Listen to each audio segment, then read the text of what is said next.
सकाळी आवरून मस्तपैकी रेडी झालो, पण थोडंसं आजारी असल्यामुळे परत झोपून गेलो. आणि झोपत मला एक ट्रेड सापडलाय बघा. आज माझा सेटअप पण बंद आहे. मी बेडवरती इथं झोपून अनालायसिस करून ट्रेड दिलेला आहे. एकदम शार्प एंट्री दिली होती आणि मार्केटनं खपकन टार्गेट मारलं होतं.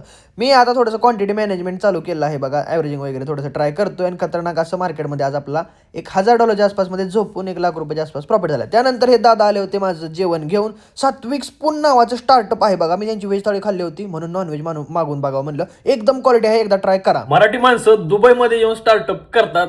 खूप मोठी गोष्ट आहे बघा. स्टार्टअप आहे म्हणून नाही, बट टेस्ट तुम्ही एकदा ऑर्डर करून बघा. ह्याच्या अगोदर मी व्हेज थाळी मागवली होती एकदा. त्याची टेस्ट भारी होती म्हणून म्हणलं रिपीट थोडं आता नॉनव्हेज ट्राय करावं म्हणून नॉनव्हेज मागवतो. पण नॉनव्हेजची पण टेस्ट एकदम इंडियन क्वालिटी आहे, भारी वाटलं.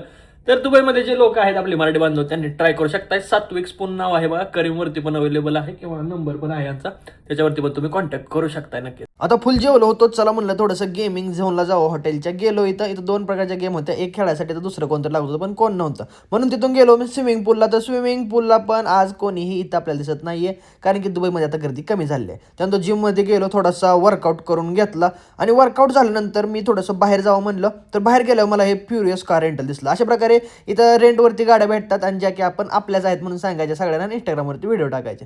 त्यानंतर बघा म्हणलो मार्केट बघायला जावं, तर गोल्डन ह्या ठिकाणी खतरनाक असा क्रॅश केला होता. त्याच्यामध्ये बॉक्स स्ट्रॅटेजी आपली होती बघा, वर्क झालेले. त्यानंतर आपला आज लाईव्ह क्लास होता. लाईव्ह क्लासला तुम्ही सगळेजण जॉईन करून घ्या. आता मी एक थोडी स्पेशल टेक्निक आणणार आहे सायकोलॉजी डेव्हलपमेंटसाठी, त्यासाठी सगळेजण जॉईन करू.